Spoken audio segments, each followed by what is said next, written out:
Mars or moon is what I would say.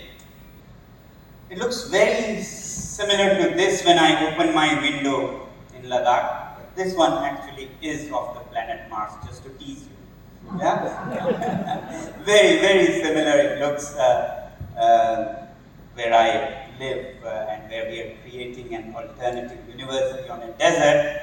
But this is Ladakh on planet Earth. And what makes it different from the previous picture is that little patch of green, that oasis that symbolizes human, innovation and ingenuity, which enriched nature, even though it was so starved. Our ancestors, I grew up learning about how they managed to come up into these mountains and made it livable. They didn't have water from the sky so easily as you have. Rainfall, precipitation even, snow and rain together is hardly 4 inches, not enough for anything to grow. But they went on to channelize melting water or fossilized water from hundreds, if not thousands of years, which is what glaciers are. So glacial melt water they would bring through canals to dry sandy patches, and then magic would happen. So we grow barley, wheat, apricots, apples, plums, peaches, grapes, and all kinds of alpine green leafy vegetables in the summers when you don't have much here. So that's all possible, and I grew up feeling inspired by those. So in these harsh mountains beyond, way beyond the civilized or easier parts of the world, people have not only survived, but actually a colorful civilization has thrived with its own language, literature, music, dance, and a lifestyle that is in harmony with nature.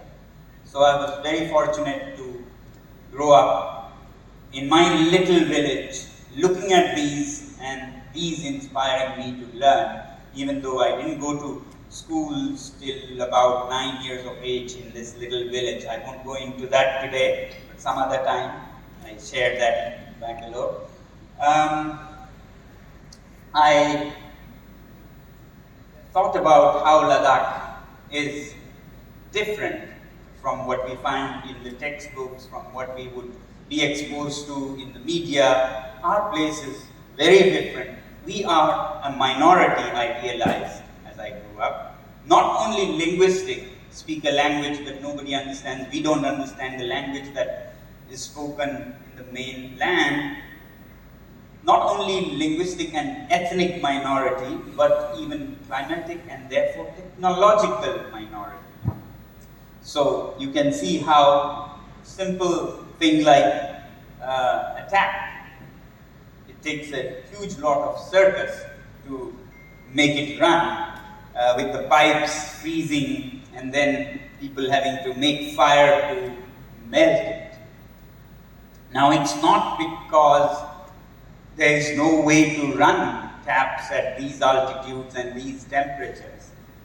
It's actually because, being a minority, we get things copied and pasted from the rest of the country, which is tropical, such a huge country, very warm, very hot, and we get a copy-paste from New Delhi or maybe Mumbai up there, and of course they don't work.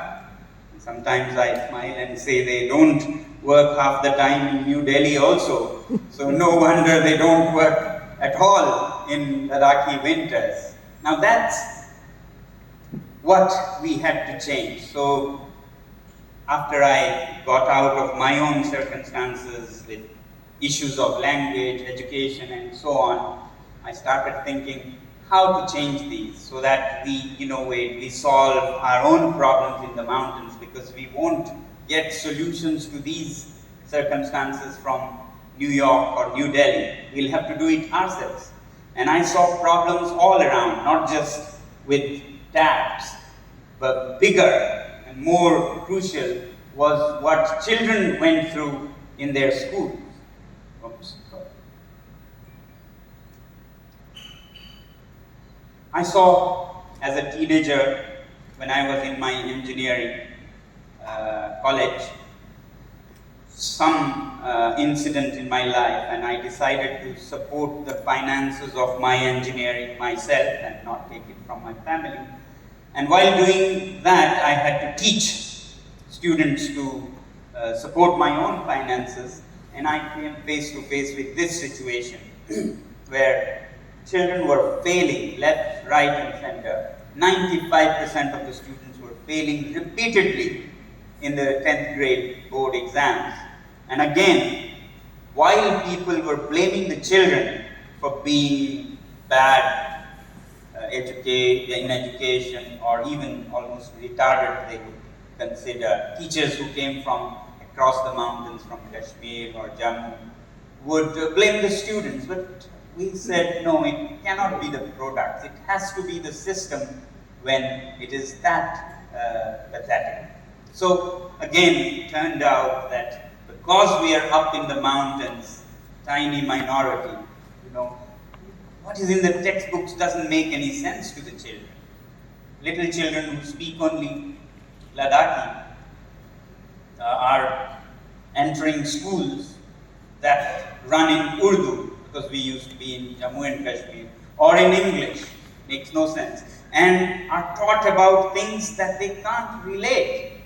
I remember seeing one school and hearing all the children memorizing, we grow rice with monsoon rains, we grow rice with monsoon rains. And I thought, rice at this altitude, monsoon rains, in the rain shadow? So later I asked the teacher, and this symbolizes again what we face. I said to the teacher, but we don't see any monsoon rains in Ladakh, and we don't grow rice. She says, the book says so. The book says. And I said, what if an idiot in your class says, we grow barley with glacial meltwater? She said, wrong. He will not get any marks. Because the book says, we grow rice with monsoon rains. So that was the textbook they were breaking their heads with, in a language they barely understood. And then I understood who's failing, the system or the student. Yeah? So I somehow finished my engineering. I came from mechanical engineering to work on optics, light, solar energy. But my heart was more for these students who were going through such trouble in their education, which I accidentally came face to face because of this teaching incident. So back I went to Ladakh after my engineering, when my friends were going to the Silicon Valley or Bangalore for cushy jobs. I went back to Ladakh and started first to teach and help these students pass their exams better. They did, but then it was only a few hundred students that I could reach. So we said we need to change, and we need to change the system in the schools, in the villages, so that they don't fail in the first place, and we are not there helping them after letting them fail. So that's where it comes. In 7 years or so, by collaborating with the government, changing the textbooks to barley and glacial meltwaters, from F for fan. You can't make sense of fan in minus 30 degrees, which is what the textbooks would say, to things that children could relate to in the mountains, from training teachers and organizing people in the villages. Slowly, the percentage went up to, yes, 75%, and 25% only failed. But we thought 25% is a huge number, so we should now focus on those who were still failing. We helped the rest, but there were these who were still failing, and together with these, so-called failures began a very interesting journey and a story that maybe I will share with you. How, given the right environment, even those who we discard as failures can actually not only take care of themselves but shine and lead. So we set up a school especially for them, and therefore it's often known as the school where the admission criteria is not your grades or marks percentage, but that you have failed in the mainstream exams. So they get a red carpet, those who have failed, while others can be in the waiting list for a change, those who have passed. And we said, while we are changing it, we might as well change it whole. So we created a school together with the students, applying what is in their textbooks, and a school that teaches grown-ups also how to live comfortably but harmlessly and rather harmoniously on this planet. So this whole school was conceived as an eco-friendly, natural living campus, where the buildings are all built with mud or soil, found right under our feet, abundant for both rich and poor, and powered or heated in Ladakh's case by another resource that is abundant, free for all, rich and poor, and that is the sun. So solar heated, mud built campus that was off grid. We never connected to the grid because we could make our own electricity. More than electricity, heat is important in a cold place. And heat we would take directly from the sun. So off-grid, zero energy campus, back when these terms were not even coined in the early 90s. We set up this school. And we said, let's give a different experience to these children, where they learn by applying what they learned, not just memorize what is in the textbooks and bring it out in exam papers, but rather apply it to change their lives and other people's in the mountains. So they built the school together with us, and they run the school. Teenagers have a lot of energy and intelligence and even wisdom if we give them responsibilities and respect. This is what we don't often, and then they become problems to manage. But when they are given responsibility, they become partners and they become ready for the real life. So at this school, we said, let's build the school and design and conceive the school with the students and let them run the school and sit in the back seat ourselves. So the students are in the driving seat. They manage the school. This is a democratically student-managed school. They are in their teens, 16, 17. They come here after failing 10th grade, so they're not very little also. And we said, what better than making them run the school like a real country, a little country with a little government which lasts for 2 months so that everybody gets a chance, and little parliament, a little election, and a little election commission. So they vote, they elect a government, and the government sets its goals for the next 2 months, executes them, and then at the end sits in the little parliament, presents their learnings, their problems, their challenges, mistakes, and everything with the rest of the campus, the student population. And the government, the responsibilities that this little government takes are not mock ones or case studies. They're real. They actually take charge of the whole campus. This girl is taking care of the cows that give milk for the whole campus, the dairy. The boy there is taking care of all the gadgets, the solar cooking and solar heating gadgets.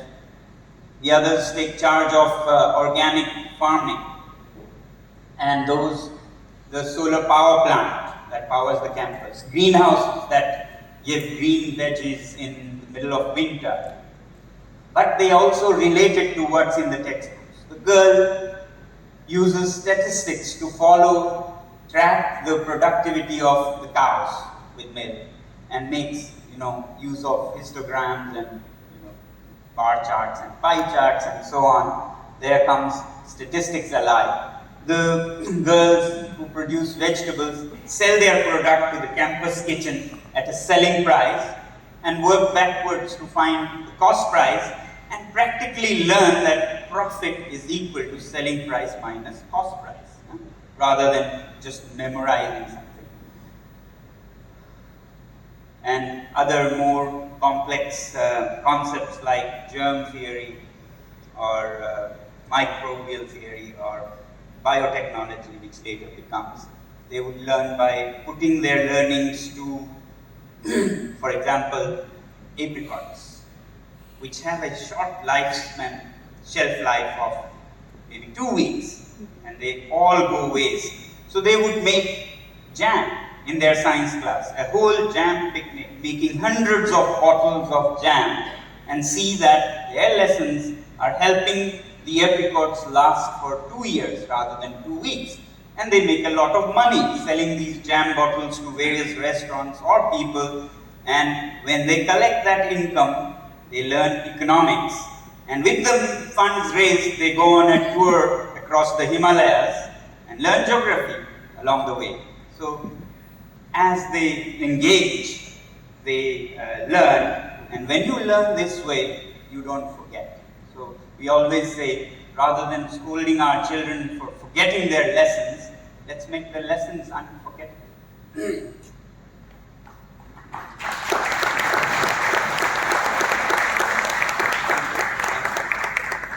The beautiful thing about this kind of engaged experiential learning, hands-on, is that they meet their livelihoods along the way, fall in love with something they learned. So some of these students who were making apricot pulp and jam have become entrepreneurs who supply these pulps to industries across the country.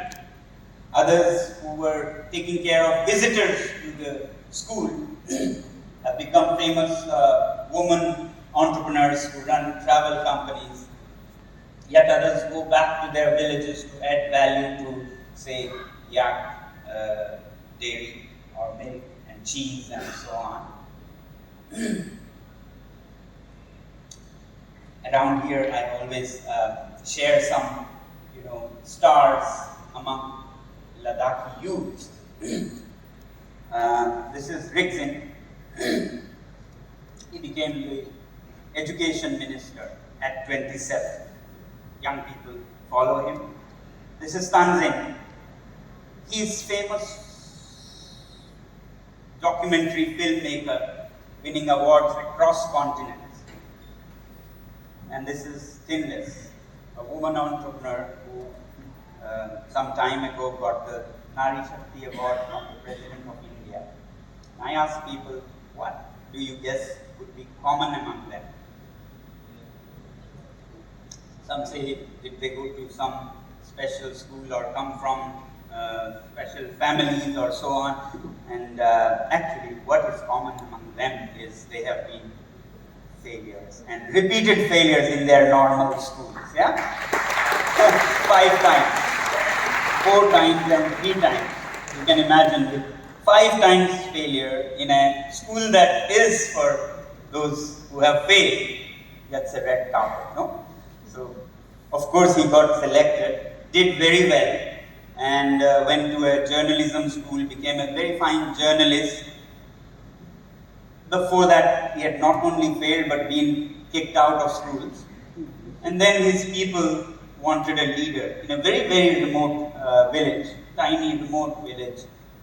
They made him join politics, and he became the education minister. So, it is engaging and interesting to learn this way. Now, at this school, as I said, you apply what you learn. For example, here you apply what you learn from geography. You learn that in the northern hemisphere the sun moves from the southeast to southwest during the day and stays in the southern sky. Very many of us miss that. But that little science or geography can help a lot. So in winters, the sun stays in the southern sky. Therefore, when we built the campus together with the students, we said, how should we orient our buildings? Of course, towards the south should be our windows. And we did that. Winds, how do they blow? As would be there in geography. For our place, it used to blow from west, southwesterly direction. So we planted trees to break the wind. And then you get an interesting phenomenon. At this school, we try to innovate with what is available. We don't moan about what we don't have in Ladakh. We don't have oil in the ground. We don't have even trees on the mountains. But what we do have are some important things. Like earth under our feet are useful. Sun, we have so much that we might be one of the best, sunniest places. But we miss it while cursing what is not in the ground, like mines and oil wells. We forget what is shining right above our head. Ice and fire. These are themes around in the mountains that our innovation revolves. So with earth, we built the school, as you can see. And to capture sun and use it to make the buildings warm, we would put these greenhouses you would see there. And then down there you see how their chapter on heat from 9th grade science comes alive. Heat, if you remember, was about conduction, convection, and radiation. So you can see the greenhouse makes the air inside warm, and hot air rises, goes through the windows into the building, loses its heat to the walls, and itself becomes cool and dense and is pushed into the greenhouse again. And the cycle continues all day without any pumps or power bills or pollution. Natural convection, which is how the winds blow. There's a micro wind inside the building that brings the sun's heat to the roof. And at night, when you close the window, the walls that have warmed up start radiating. That's radiation. The south wall, which is painted black, absorbs, and conduction makes the heat to go from particle to particle to particle and reach inside at midnight when you need heat the most. So at night radiation works and they feel their chapter on heat, and it solves a big problem in the mountains. What it results in is very interesting. At this school, applying these basic high school sciences and little bit of technology has got us plus 18 degrees rooms in winters, not summers, without any heating, no pollution or fuel, in minus 20 winters. This school has been there around 30 years and never has it burned even a drop of oil or wood to heat. And that's how warm it can be. Wow. This is awesome. Yeah. So in the past, people in Ladakh, even they do it even now, they would flee Ladakh in the winters and go to Delhi or other places for warmth.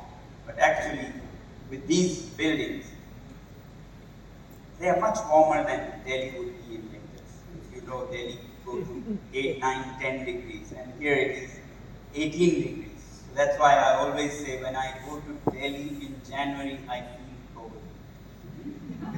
But you're better, you make me feel cold in April and May. But the beauty of geography doesn't end here. These buildings that are designed to stay warm in winter are also the coolest in summer.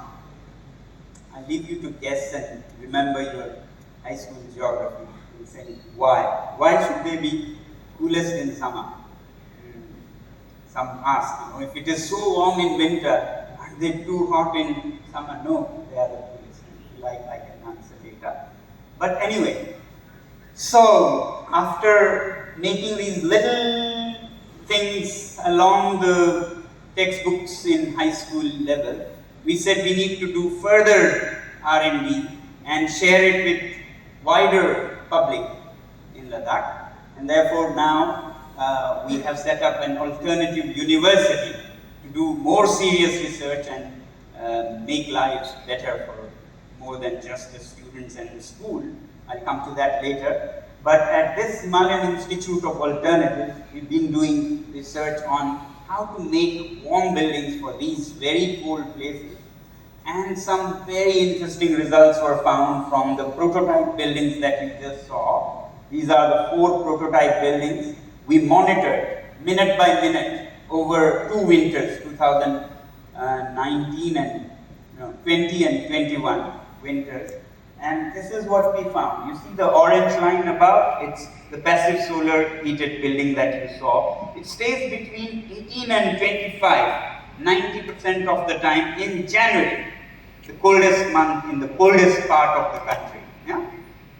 18 and 25. And down there you see the maroon. That is a heated building. A heated building, say the government has many heated offices, stays between 12 and 15 when it is heated. And if it was not heated, then you say down there, it goes with the blue line. -5 is what rooms go to when they are not solar and not heated. The maroon one is non-solar heated conventional government offices that go to 10 or 15 with all the heating and the fuels and so on.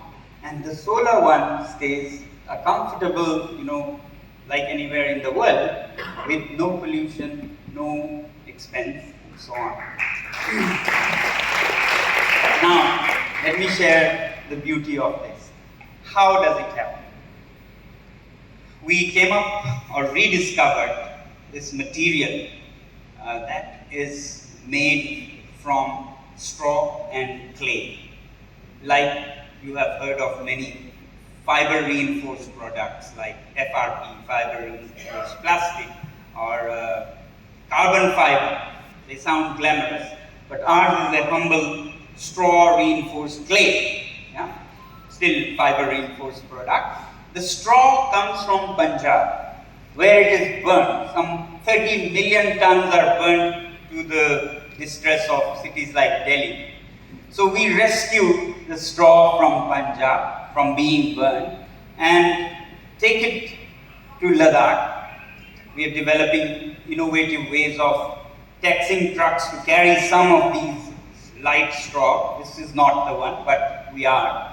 And it reaches Ladakh, where it meets a clay from the mountains of Ladakh, and together give this fiber reinforced, therefore lightweight, and therefore insulating building blocks or bricks that make houses that don't need any heating. Therefore, it cuts pollution once in Punjab, reaches Ladakh to become houses that cut any pollution because it is all solar heated. A second time, you cut pollution just thanks to using the problem and making it used in Ladakh for solar heated, passive solar heated PSH buildings.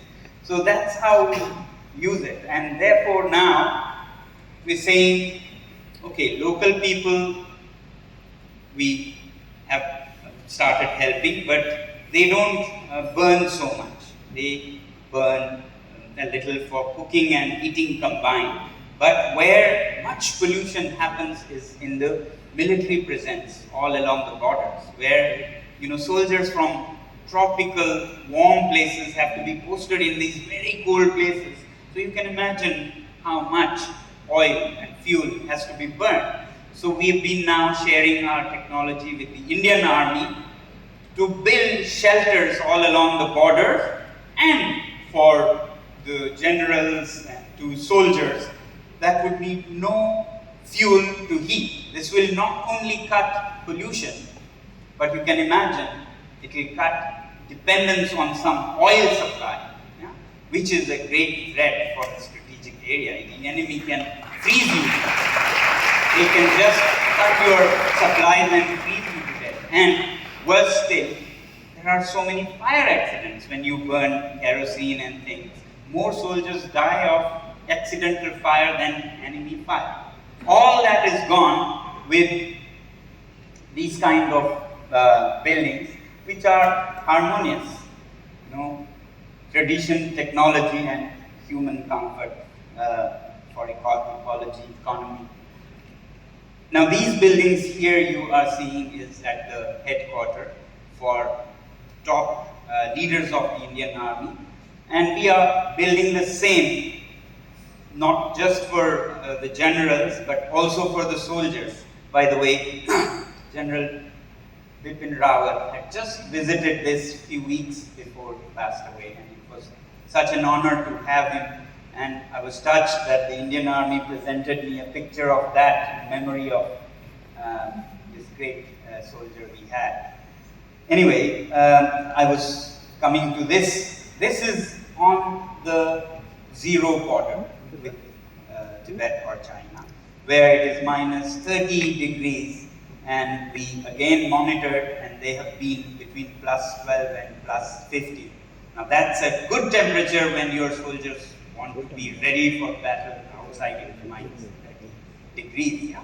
So on that zero border, where I would go and check out how they are performing with the soldiers. And yes, so you can learn more about how it works. I won't take more time from this video I made on YouTube, and which was also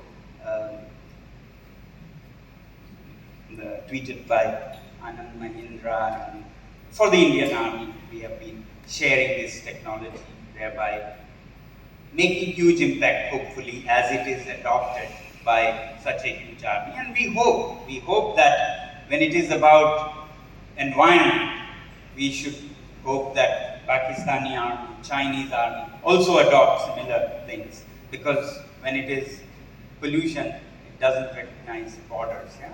It's the planet Earth, and we are together in it. So we hope that things will change for the planet if we do it at good scale.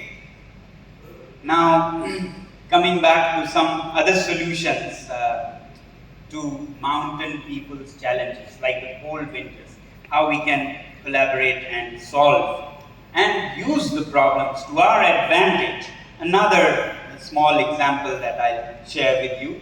This is the school that I talked about, where many of these were first tried and tested and now shared outside. This school is behind a mountain.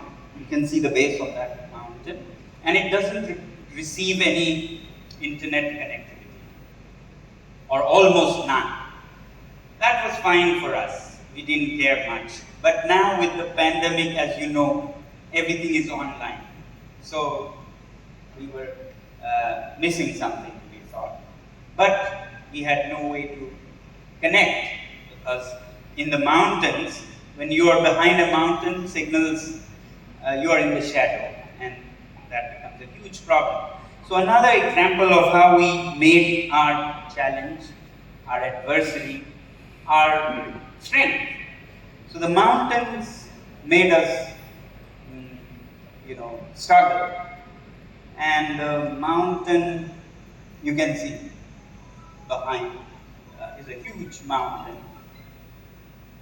The connectivity comes from these towers, which are on the highway, but villages that are not on the highway, behind the mountains, are left behind. And then, the digital divide, which leaves these children devoid of their online classes, and grown-ups cannot take advantage of all the facilities that now the government is putting more and more online to economy.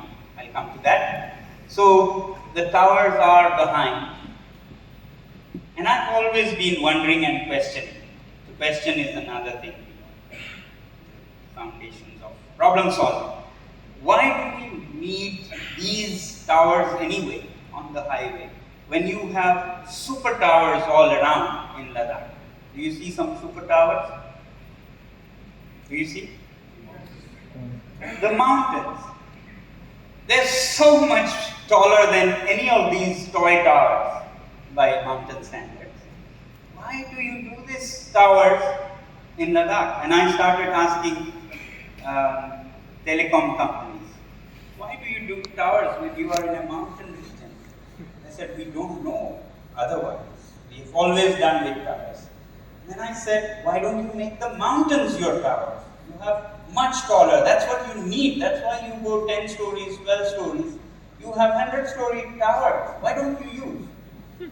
And they would say, but our equipment needs huge power. They need 7 to 10 kilowatt generators. And I said, what if I solve that? What if it's not needed? Will you use it up there if it's not kilowatts and if it's a smaller power? They would say, no, but even if it is a smaller power, the mountain tops are so cold, minus 20 in the city, so the mountain tops will be minus 40. We cannot run such towers up there. And I say, what if we solve that also? If you don't have these power problems, imagine we solve it. Then they would say, but who would go up on the mountains, climb it? Our team of engineers and maintenance people come from Lucknow and Delhi. They can't climb mountains. What if I make an army of shepherds, mountain men and women who can easily go up the mountains? That was the question I was asking, but not finding a good solution. Because it did take a lot of power to run radio frequency based internet system like here you have. That's all RF or radio frequency based. So what we do is a new thing. Enter light based internet, Li-Fi or laser based. And you can use a system where a beam of light, rather than huge radio disseminating towers, beam of light works at watts rather than kilowatts, so no huge powers needed. And you make your adversary, the mountain that shaded you from connectivity, your towers, right? Your mountains are now your allies. So you can see that village there is out of connectivity and the urban area has its tower. So you use the mountain as the tower, but because Li-Fi and laser needs only 100 watts or so instead of 10 kilowatts, you develop a solar power package that is so small that it can be carried up the mountain. And then comes the challenge of minus 40-degree mountain tops. So what we do at our school, around Science Day, this was recently, a few months ago, I'm just sharing another case of problem solving and collaboration. So we collaborated with this Li-Fi company. Li-Fi is not new, it has been around, but it has been building to building, etc. So what we did was to use it mountain to mountain, making mountains your towers, and solving the mountain top cold temperatures by making a battery system that is solar powered, solar heated, and the battery can stand minus 40 degrees. Inside the battery it would be between 15 and 20 degrees. And yeah, these are from some tweets then. With our students, we went up the mountain carrying this new battery system that would take away all the worries about cold. You know, in cold, batteries don't function. So you can use the sun to warm them up with passive solar heated batteries, just like the solar houses. And then up on the mountain, together with the company providing Li-Fi equipment, we developed and installed this battery system made at our institute. And then over a few nights, we aligned them from laser signals. So the internet data is carried in flickering light from the mountain top, as you see, to the school with these units that transmit laser beams in infrared and receive from the mountain something like this. This is from the school to that mountain top that you saw, and that connects to the tower that had internet already. You have to have a source to transmit it behind the mountains and connect unconnected villages and schools like this. And the result is,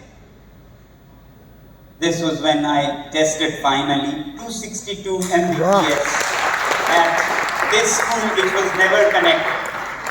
And in this first test, I was asking my webinar participants to test their mobiles and check the speed, and most were 8 or 20 or 30. And this unconnected, away from the connectivity place was 262. And what that made me do as a first thing was to connect to the airport authority of India in Delhi to have a video conference on making Leh airport carbon neutral. I don't know if you've been following, I made a big appeal to make the airport in Leh carbon neutral after declaring Ladakh as carbon neutral, and using this technology, which is carbon neutral because it needs so little energy, and that too comes from the sun, to use and connect to the world outside in Delhi with laser-based light, flickering light internet in simple terms. So you can use your challenges to your advantage. So the mountains that were a challenge became our strength. And now there are inquiries from mountainous countries like Nepal to make a company we are looking at that will serve mountain regions as an internet company and solve people's problems, not only in education by making children get online education, but also economy. Economy, because in the earlier model of development before COVID and all that, tourism, which is the mainstay in Ladakh, was concentrated in the city of Leh. All the hotels, all the resorts and so on. So Leh became overcrowded and almost killed itself, while the villages drained themselves of their youth. So they kind of imploded while the Leh city exploded with all the youth left. So now we are looking at bringing life back into these villages by introducing a new form of tourism or economy into the villages, which would be something like, work from home. There could be work from the mountains. Why would you work in Bangalore or Delhi or Mumbai if you could work from Ladakh? So what is missing for this to happen is high bandwidth, high-speed internet. And once this is solved, you could have your employees working from Ladakh, and this could be an incentive. In fact, I heard Salesforce in America are already providing such facilities as an incentive for their staff to have a great workation, they call it, no? Workation, not just vacation, but workation, and enjoy some mountain village life and be productive, connected to the world. So this is what we are trying to do, and thereby making all parts of the country grow and keep connected educationally or economically. Coming to the last part, solving other problems. This is a Ladakhi village in winter. You saw mountains are there, there is a stream, there are farms, and the farms are all brown in winter because it's so cold you don't farm. Yet there is a stream that flows all the time, in the winter also. And springtime it is even more a challenge because winter nobody farms. But springtime everybody wants to farm. Trees are waking up from this long slumber, but there is not enough water because the glaciers are small now and far away, so they don't melt. But in summer, there is a huge flow, even floods, as glaciers melt suddenly and all of it is washed down, so we have even floods. But this big flow continues into autumn and even winter. So we said a few years ago that while our glaciers are melting because of climate change, how about making our own glaciers, kind of man-made glaciers? So together with my students, we started exploring if we can refreeze the winter water and keep it till June. Now, how do you keep water from January till June? Any flat ice or snow melts by the end of March, so you can't. So to our help came geometry from the middle school. And in geometry, they say certain shapes have low surface area and high volume. Spheres, hemispheres, and cones even. And therefore we said we should make our ice in the shape of a cone because of this geometry. And to make a cone or pyramid of ice is not easy when it has to be 10, 20 stories tall. So we used another very simple basic physics that water maintains its level. As simple as that. By putting a pipe upstream and bringing the pipe downstream where you need water, water maintains its level. So the water inside the pipe wants to go to the same level as the inlet. And there's pressure. To this pressure, you put a fountain and water sprays, gushes and sprays into the air, minus 20 air, without any pump or power or pollution. Just natural gravity-powered system. And as it splashes into minus 20 air, it loses its heat, latent heat if you remember. When a liquid loses that, it becomes solid, a solid pyramid of ice, which has low surface area, therefore it doesn't melt till May or June. This is from June, as it slowly melts and gives its water, you can see there in the center. And the water is collected in tanks, and then you use drip irrigation to grow trees. And a desert that has never seen any greenery has 5,000 trees growing. Now, this was an innovation, but how to connect people to this innovation? It's not enough to just make it in a lab. So, to connect the people, we said we need some branding and positioning. So, branding and positioning. We saw that these are cones, white cones, and we can't call them ice cones, ice pyramids. It wouldn't connect to people. But we saw there are other white cones around in the landscape, and they're called stupas. So we said, why not call these ice stupas? And stupas have prayer flags. So we put even prayer flags on our first pilot one just to position it as something out of their tradition. And sure enough, people very much connected, and even spiritual leaders took to it, and therefore it became a case of collaboration of otherwise unlikely partners, like spiritual leaders like His Holiness Rinpoche, who's also an environmentalist, school students and engineers and crazy people like me. So I call it collaboration of the kind that we have always had. Today you have softwares and digital collaboration like on Slack, but this is the kind of collaboration we do, and spread the word and spread some solutions around, and it has become like a movement today. There are ice stupa making competitions in villages and different countries apart from Ladakh, Switzerland in Europe, Czech Republic, Chile in South America. Mongolia is considering, and therefore I was there. This one that you see is in a village where we didn't do it, the villagers did it. It's half the height of Qutub Minar and holds 10 million liters of water, a crore liters of water. And the others collaborated from other villages and pitched in to take care of the financing of these by starting ice stupa tourism with cafes inside the ice stupas, ice cafes. Ice climbing has become a fashionable thing in many parts of the world, in the colder parts of the world. So here they climb the peaks that they make themselves. And these things got us the Rolex award, which came with a, thank you. But it was interesting because it came with a handsome amount of money, and we thought, how to use it? 1 crore rupees or so.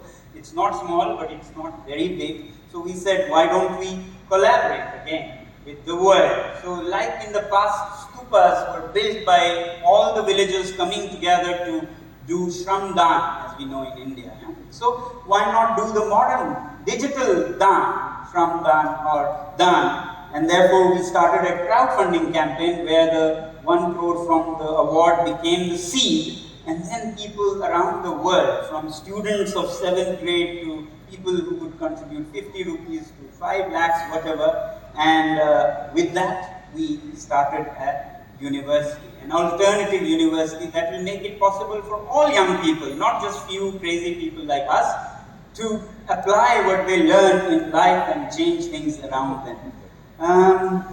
So this university then does more deeper R&D in solar heated buildings, to Li-Fi-like solutions, to ice stupa, artificial glaciers.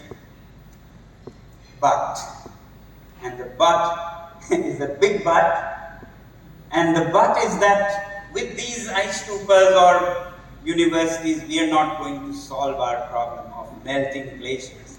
And for that, the answer lies with you all in Mumbai, New Delhi, New York, because it's the lifestyle in these metros and the cities of the world that is causing our glaciers to melt, that will cause our coastal villages to drown. So the change has to come here also. It's not enough to just make few glaciers. So we started another collaboration movement. We called it the I Live Simply movement. On Gandhiji's birth anniversary, 150th, we launched a movement called I Live Simply, with the appeal from the mountain people, the SOS call to the cities in the world, please live simply so that we may simply live in the mountain. And we wanted to make